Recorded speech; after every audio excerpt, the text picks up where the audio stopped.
Okita Souji was chosen as humanity's 10th fighter because Brunhilde could not decide after Leonidas just lost to Apollo, putting the gods back in the lead and humanity being 2 losses away from destruction. Thus, the Sword Demon, or one of the Shinsengumi captains, pulled up saying he will go next, which was accepted as this guy is the strongest manslayer in human history. While for the gods, Zeus wanted to decide a way to end this struggle with the gods winning as soon as possible, we see Anubis begging to be chosen as the next fighter, with both the Norse and Greek pantheons accepting his proposal. However, that was not the plan of the Japanese god Susano'o, who pulled up saying he will be next, and revealing that his interest in fighting 10th was solely due to Okita Souji, humanity's fighter. Thus, he successfully cucked Anubis and claimed that he is the strongest god slayer of the heavens, bringing us to the start of Ragnarok round 10. With this as the arena, and Susano'o being introduced as the greatest swordsman in all of Valhalla,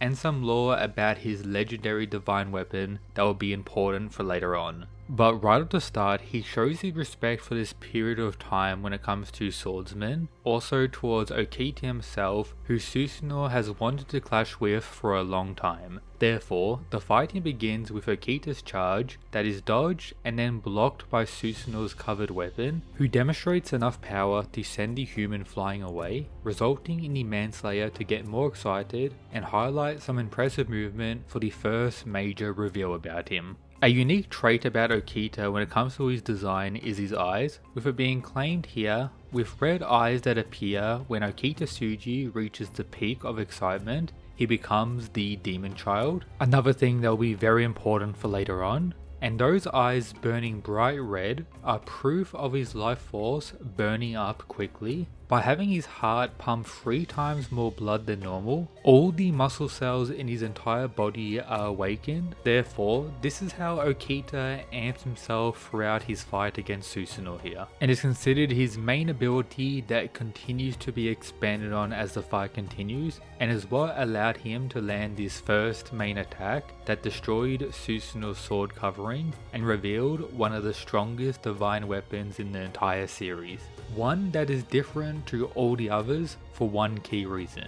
Susano'o got the best human and god blacksmiths to work together and enhance the already legendary sword, highlighting that Susano'o is not like any of the other gods, who begins to show his power by taking a simple stance. Something that in an instant left every swordsman watching stunned. This includes Sasaki, the winner of round 3 against Poseidon, who claims that those aiming for the pinnacle of swordsmen should be able to see it. That stance is everything. This is how they see Susano'o now. Crazy stuff. Therefore, the fight continues with various clashes between the two. Okita goes for a counter and Susano'o does the same, resulting in, I guess, an endless loop of attacks. Or at a base level, you could say these two are even. However, the most important thing for both of them is that they're having fun. However, Okita begins to get more serious as his eyes glow more red. He is continuing to amp himself with the blood flow, and successfully pressures the god more with his next attacks, highlighting an increase in speed and danger when facing this demon, who lands a direct slash on Susano'o, which puts the god on his knees. Humanity has now taken the lead in this fight, but the god rises and begins to get more serious himself, alongside this being the transition into his flashback, where we learn how Susano'o came to respect humanity, and once again how he's different to every other god. To such a degree, he was banished from the Japanese realm of the gods, and spent his days watching humanity evolve swordsmanship, training himself in every style. Something that got him interested in fighting Okita originally, as his ultimate goal and sole reason for fighting in Ragnarok. There is other aspects, but this is the important things to consider for this fight. Now coming back to the clash, we see what a more serious Susanoo is capable of, where Okita can no longer find an opening against the sword god, while Susanoo swings his almighty sword at range this time. Something you would not expect from a mere swordsman, with this being a reminder that Ragnarok is not fair. They are fighting gods who wield power far beyond humanity. All Okita could do in that situation is survive and avoid the direct impact of this insane wind blade, and he still faced some decent damage. You could say the fight is back on an even playing field now. Therefore, we get a quick reminder that this is in fact a death match. They are having fun, but one of them will die, with the sword boy amping himself even more, providing a gateway for us to learn why he is called a demon, and the one out of all swordsmen in human history to get Susanoo's attention and lifelong desire to fight. But first, the fight continues with another charge and Giga Slash that ends with Okita avoiding the fatal blow and clashing swords in an instant, where we learn that the only way to prevent Susanoo from pretty much spamming that attack is to stay super close range and don't let up with your own attacks. Perfect for Okita's fighting style and his further increase in speed now that he doesn't have a disease nerfing him like when he was alive, beginning to overwhelm Susanoo somewhat to a point that he pierces the god once again. However, this time the fight continues with no delay. The sword god has caught Okita slacking now. He is open for a direct Giga Slash that, if landed, could result in the demon's end and humanity being a step closer to destruction. So what does Okita do? A further amp and showcase of speed to clash at ultra close quarters again that keeps the fight going, with Susanoo now being at an advantage. The next slash is dodged by Okita, who leaped over it, and he counters by throwing the blade that lands on Susanoo's foot and once again is reclaimed in an instant. Both warriors are going for the finishing slash in this next moment. Which fighter will be able to land it first? In the end, it was Susanoo who successfully dropped the sword demon, doing major damage. However, that was not the end of the fight. Okita still has more to show, claiming until he gives absolutely everything, he refuses to meet death, transitioning us to his very important flashback, where we learn the truth about his inner demon and where his strength actually comes from. The original lore about Okita is that he died young due to an unknown illness, but the truth was this. The demon child was by nature a creature that was born and resided within Okita Souji. It was simultaneously the strongest and most wicked fighting instinct, meaning this inner demon is what resulted in Okita having this insane power, but also resulted in his death at a young age while crying, wanting to swing his sword more. But in Ragnarok, his body is in perfect condition as previously established in the series, meaning this demon is why Okita stands a chance now. For example, upon rising, his eyes begin to turn blue and he talks to this inner demon, wanting to unleash all of their power, even if Okita dies once again from the effects. The complete fusion and max output of his inner demon is here, which forces the sword god to cry and thanks Okita. At this moment, this fight is what Susanoo has been waiting for his entire life, bringing us to the climax of round 10, now that we see full power, demon fused Okita Souji, alongside one other thing. We finally get his Valkyrie revealed, who was talking to Okita and saying, "Let's draw out everything that you have," and Brynhilda explaining its ability.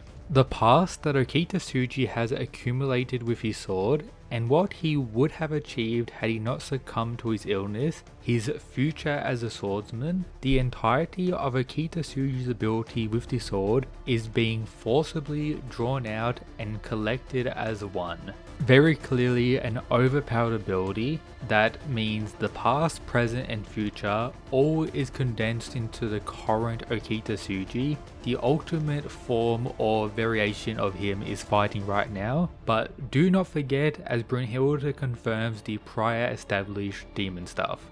Win or lose, for those two, this is their final clash as a swordsman.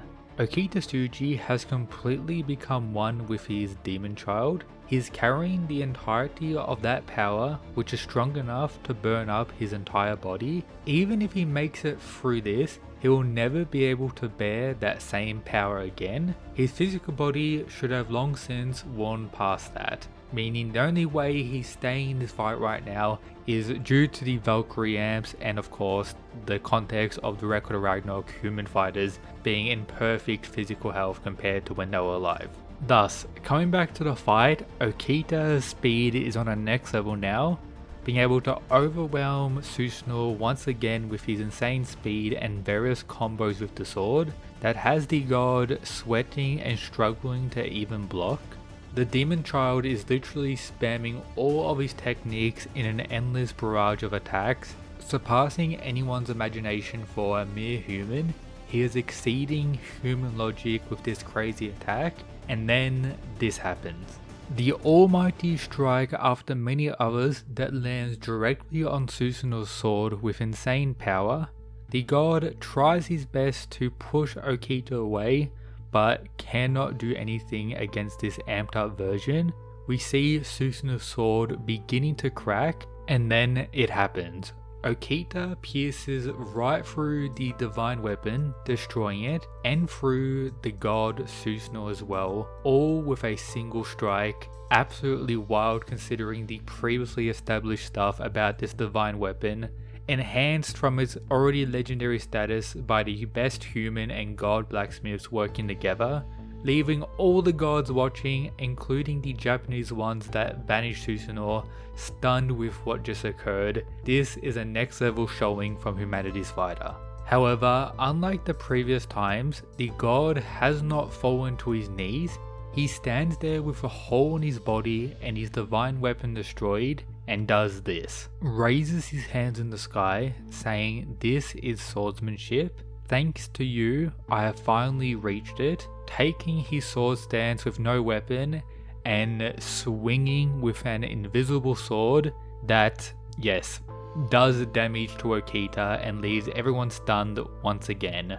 His inner bones are destroyed. He has reached the peak of swordsmanship. The unarmed sword is here. That once again transitions us into a flashback where a human swordmaster had reached this peak right at the point of death, or it can be interpreted as once a human reaches this level, their body can no longer handle it, resulting in death. The peak of the sword in which there is no need to use a sword to cut. This is what Susano'o has now achieved, and is beyond any human due to the innate aspect of being a god. However, the effects of using this overpowered attack are still impacting Susano'o, with his body beginning to crack. But the most important thing is, of course, Okita and Susano'o both having fun with this fight. This is exactly what both have been waiting for their entire lives. Thus, Susano'o unleashes another invisible sword slash that cannot be avoided.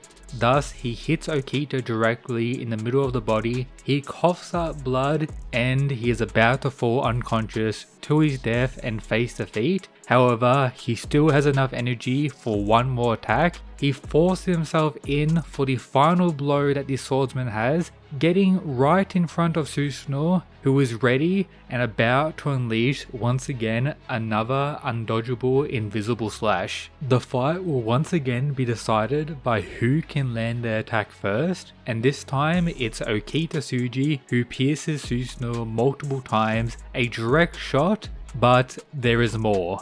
Susano'o does not fall and has enough energy to go for his attack and defeat humanity's fighter. At least that's what we thought. His body had no more energy left. Upon going for the attack one more time, everything shattered. That was the end of Susano'o. Okita Souji is the winner of Record of Ragnarok's round 10. But the question we have now, did Okita Souji die in claiming this victory? Find out next time by subscribing to the channel, and here is a playlist for all the Record of Ragnarok videos for you to enjoy.